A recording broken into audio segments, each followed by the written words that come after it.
ते मित्रांनो, MPSC tricks या यूट्यूब चॅनलवर तुमचं स्वागत. मी अजय कुमार गोसावी. आज आपण स्पर्धा परीक्षेच्या दृष्टीने एक महत्त्वाची योजना बघणार आहोत, जी रोजगार योजना आहे आणि केंद्र सरकारनं देशातील रोजगार निर्मितीला चालना देण्यासाठी सुरू केलेली आहे. तर त्या योजनेबद्दल डिटेलमध्ये बघणार आहोत आणि त्या योजनेवर काही MCQs प्रश्न बघणार आहोत, जेणेकरून तुम्हाला ते सोडवता येते का ते पाहूया. ठीक आहे. तर केंद्र सरकारनं सध्या एक नवीन योजना लॉन्च केलेली आहे. त्या योजनेचं नाव आहे रोजगार संलग्न प्रोत्साहन योजना, किंवा त्याला म्हटलं जातं एम्प्लॉयमेंट लिंक्ड इन्सेंटिव्ह स्कीम. या नावाने ही योजना सुरू केलेली आहे. मग ही योजना कशासाठी आहे, तर एक तर रोजगार निर्मितीला चालना द्यायची, दुसरं म्हणजे जे तरुण वर्ग आहे त्या तरुण वर्गाला नोकरीच्या संधी उपलब्ध करून देण्यासाठी ही योजना केली आहे. मग ही योजना कोणासाठी असणार आहे, तर जे पहिल्यांदा नोकरी करणारे तरुण आहेत, म्हणजे पहिल्यांदा नोकरी करणाऱ्या तरुणांसाठी असणार आहे. आणि त्या तरुणांना जे नोकरी देणारी कंपनी आहे ना, तर त्या कंपनीसाठी ह्या योजनेचा लाभ असणार आहे. म्हणजे ही योजना कोणाला लाभधारक असणार आहे, तर जी नोकरी करणार आहे त्याला आणि जो नोकरी देणार आहे त्याला. ओके, या दोघांसाठी लाभधारक आहे. ठीक आहे. मग ही योजनेमध्ये काय महत्त्वाच्या गोष्टी आहेत ना, ते आपण डिस्कस करूया. योजनेच्या बाबतीमध्ये ना पहिल्यांदा काही स्टॅट किंवा आकडेवारी तुम्हाला लक्षात ठेवायची आहे. एक तर रोजगार नावच आहे ना, रोजगार संलग्न प्रोत्साहन योजना म्हणून दिलेलं आहे. ठीक आहे. तर याच्यामध्ये काय पहिलं टार्गेट आहे, तर 2 वर्षामध्ये किती नोकऱ्या निर्माण करण्याचं टार्गेट आहे. तर केंद्र सरकारनं टार्गेट ठेवले पुढच्या 2 वर्षामध्ये 3.5 कोटीहून अधिक नोकऱ्या निर्माण करण्याचं टार्गेट ठेवले. पहिलं टार्गेट लक्षात आलं. 2 वर्षात 3.5 कोटीहून अधिक नोकऱ्या निर्माण करण्याचं टार्गेट ठेवण्यात आले. दुसरं महत्त्वाचं काय टार्गेट केले, तर जे पहिल्यांदा नोकरी करणारे आहेत ना, तर सुमारे 2 कोटी जे तरुण आहेत पहिल्यांदा जे नोकरी करणार असणार आहेत. ओके, तर त्या तरुणांना आर्थिक स्थैर्य देणं हे टार्गेट ठेवण्यात आले. म्हणजे केंद्र सरकारने ही योजना सुरुवातीला आता 2 वर्ष फोकस करणार आहे केंद्र सरकार, आणि 2 वर्षात 3.5 कोटीहून अधिक नोकऱ्या निर्माण करणार आहे. मग एक्झॅक्टली त्याची जे टाईमलाईन आहे ते बघूया. मग केंद्र सरकारनं काय केलेलं आहे, ह्या योजनेचा जो कालावधी 2 वर्षाचा कधीपासून गृहीत धरणार आहे केंद्र सरकार, 1 ऑगस्ट 2025 ते 31 जुलै 2027. काय धरणार आहे, 1 ऑगस्ट 2025 ते 31 जुलै 2027 या 2 वर्षाच्या कालावधीसाठी योजना लागू केली जाणार आहे. आणि केंद्र सरकारनं या योजनेसाठी अर्थसंकल्पीय तरतूद केलेली आहे. सुमारे 1 लाख कोटी रुपयापेक्षा अधिक जास्त 1 लाख कोटी रुपयापेक्षा जास्त तरतूद या योजनेसाठी केंद्र सरकारनं केलेली आहे. मग ही योजनेचं स्वरूप कसं असणार आहे, त्याचा फायदा कोणाला होणार आहे, तर ही योजनेमध्ये ना 2 भाग केलेले आहेत. ज्यामध्ये पहिल्यांदा काय केलेलं आहे, जो कर्मचारी काम करणार आहे एखाद्या कंपनीत आणि त्या कंपनीचा मालक म्हणजे ती कंपनी, या दोघांनाही या योजनेअंतर्गत काय केलं जाणार आहे, प्रोत्साहन राशीची तरतूद आहे. परंतु ही तरतूद डायरेक्ट न देता त्याच्यामध्ये काही अटी आहेत, त्याच्या काही पात्रता आहेत, कसं दिलं जाणार, काय दिलं जाणार, तो घटक महत्त्वाचा. म्हणजे लक्षात आलं, 1 ऑगस्ट 2025 ते 31 जुलै 2027 हा कालावधी आहे. यामध्ये काय केलं जाणार आहे, जे कर्मचारी पहिल्यांदा नोकरी करणारे तरुण आहेत ना, यांना प्रोत्साहन भत्ता दिला जाणार आहे 15,000 रुपयापर्यंत. ओके. पण जे समजा एखादा तरुण आहे आणि पहिल्यांदाच तो नोकरीला लागला, तर आणि त्या तरुणानं अट काय टाकली आहे, तर जे EPFO आहे, EPFO म्हणजे काय, कर्मचारी भविष्य निर्वाह निधी संघटना. ओके, EPFO म्हणजे काय, कर्मचारी भविष्य निर्वाह निधी संघटना. या संघटनेकडे नोकरीला लागला आणि त्यांनी तिथं नोंदणी केली, तर केंद्र सरकारकडून त्याच्या बँकेत, ठीक आहे, बँक खात्यात 15,000 रुपयापर्यंत म्हटलेलं आहे, एक्झॅक्टली असं म्हटलेलं नाही आहे, तर प्रोत्साहन रक्कम त्या अंतर्गत दिली जाईल असं सांगितलं आहे. मग ही रक्कम एकदम दिली जाणार नाही, ही रक्कम 2 हप्त्यामध्ये दिली जाणार आहे. पहिला हप्ता नोकरी लागल्यानंतर 6 महिन्यांनी असेल आणि दुसरा हप्ता 12 महिन्यांनी मिळेल. म्हणजे पहिला हप्ता नोकरी लागल्यानंतर 6 महिन्यांनी, दुसरा हप्ता नोकरीनंतर 12 महिन्यांनी मिळेल. यातली काही विशिष्ट रक्कम लॉक इन राहणार आहे, म्हणजे बचतीची सवय लागावी म्हणून. पण ही रक्कम पहिल्यांदा नोकरी करणाऱ्यांना पण दिली जाणार आहे, मान्य आहे. पण त्याच्यासाठी अट काय आहे, EPFO या कंपनीकडे, या संघटनेकडं तुम्हाला त्याची नोंदणी करणं गरजेचं आहे. तर आणि तरच तुम्हाला त्या प्रोत्साहन राशीचा लाभ घेता येईल.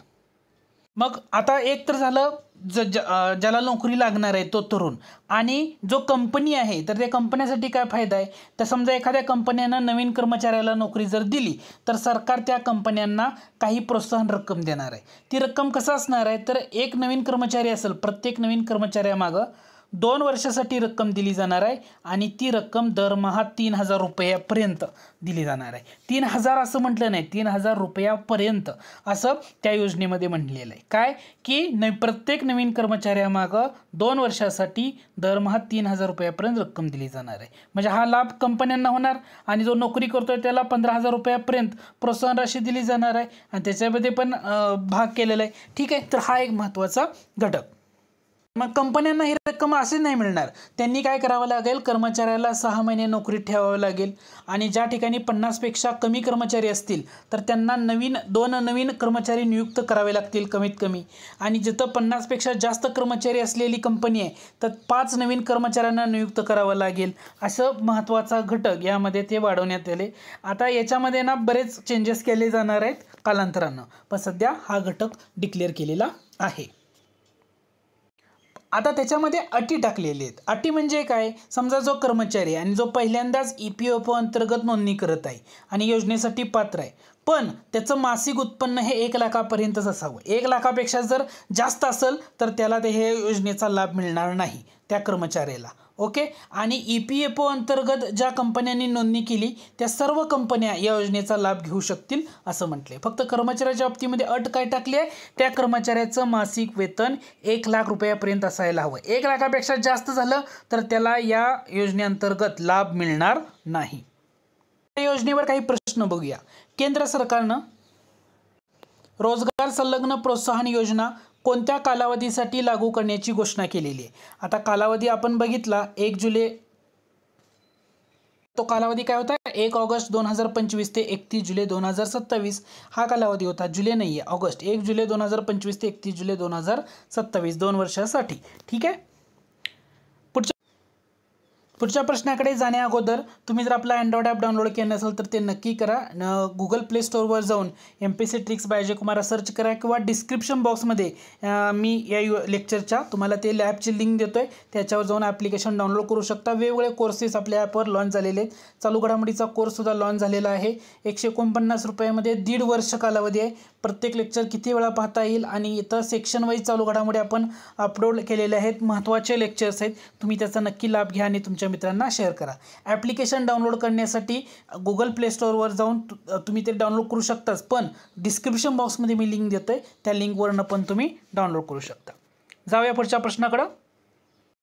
पुढचा प्रश्न बघा, रोजगार संलग्न प्रोत्साहन योजनेअंतर्गत पहिल्यांदा EPFO मध्ये नोंदणी करणाऱ्या कर्मचाऱ्याला सरकारकडून किती रकमेपर्यंतचा प्रोत्साहन भत्ता मिळणार आहे. आपण आत्ताच बघितलं होतं 15,000 रुपयापर्यंतचा भत्ता मिळणार आहे, चर्चेतला घटक होता. ओके, तुम्हाला विचारले कर्मचाऱ्याला किती, 15,000. आता आपण डिस्कस केलं अगोदर.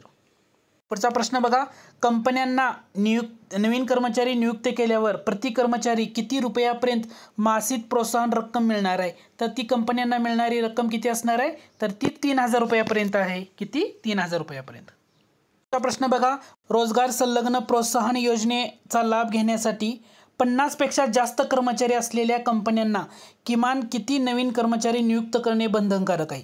ज्यांचा आता बघा 50पेक्षा जास्त कर्मचारी असतील ना तर तिथं नवीन कर्मचारी किती नियुक्त करणं बंधनकारक आहे, तर तिथं 5 नवीन कर्मचारी नियुक्त करणं बंधनकारक आहे. पण जे या योजनेचा लाभ घेण्यासाठी जी कंपनी आहे तिथं 50पेक्षा कमी कर्मचारी आहेत, तर त्यांना किती करणं गरजेचं आहे, 2 कर्मचारी नियुक्त करणं गरजेचं आहे. हा घटक लक्षात घ्या.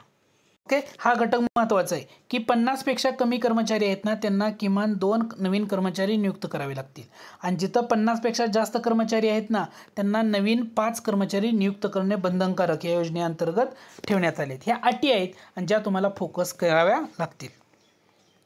त्या योजनेअंतर्गत एक महत्त्वाचा घटक राहिला तो म्हणजे उत्पादन क्षेत्र. उत्पादन क्षेत्राला प्रोत्साहन देण्यासाठी या योजनेमध्ये कोणता विशेष लाभ देण्यात आला आहे, तर ही योजना त्यांच्यासाठी अतिरिक्त 2 वर्ष म्हणजे 3ऱ्या आणि 4थ्या वर्षी वाढवण्यात येईल. उत्पादन क्षेत्र असेल मॅन्युफॅक्चरिंग सेक्टरसाठी, तर तो एक घटक तिथं वाढवलेला आहे.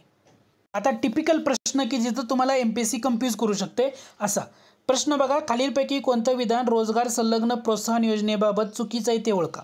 आता आपण बघितलं या योजनेचं उद्दिष्ट 3.5 कोटीहून अधिक रोजगार निर्माण करणं आहे. 2 वर्षाचं टार्गेट होतं. 3.5 कोटीहून अधिक रोजगार निर्माण करणं हे उद्दिष्ट होतं. हे बरोबर आहे. ही योजना फक्त सरकारी कंपन्यांसाठी लागू आहे. तर हे चुकीचं आहे. ही योजना सरकारी पण आहे आणि खाजगीसाठी पण आहे. फक्त अट काय आहे, त्यांची नोंदणी ही EPFO अंतर्गत झाली पाहिजे. तिथं नोंदणी केली पाहिजे. म्हणजे ही योजना जे खाजगी आणि सरकारी कंपन्या ज्या EPFO अंतर्गत नोंदणी करतील त्यांच्यासाठी लागू असणार आहे. त्याच्यामुळं दुसरं विधान चुकीचं आहे. तिसरं विधान बघा, कर्मचाऱ्यांना प्रोत्साहन भत्ता थेट त्यांच्या बँक खात्यात मिळेल, DBT डायरेक्ट बेनिफिट ट्रान्सफर. आणि चौथं विधान आहे 1 लाख रुपयापर्यंत मासिक वेतन असलेल्या कर्मचाऱ्यांसाठी कंपन्यांना लाभ मिळेल. बरोबर आहे. ज्या कर्मचाऱ्यांचं वेतन 1 लाख रुपयाच्या अधिक असेल त्यांना लाभ मिळणार नाही.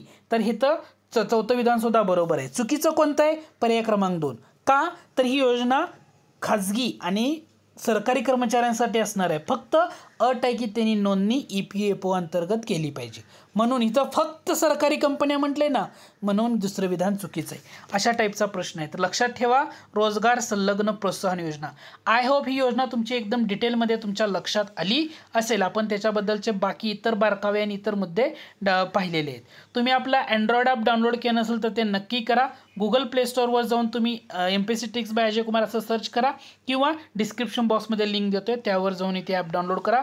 वेगवेगळे कोर्सेस वेगवेगळ्या विषयाचे तुम्हाला त्या ठिकाणी पाहायला मिळतील. धन्यवाद.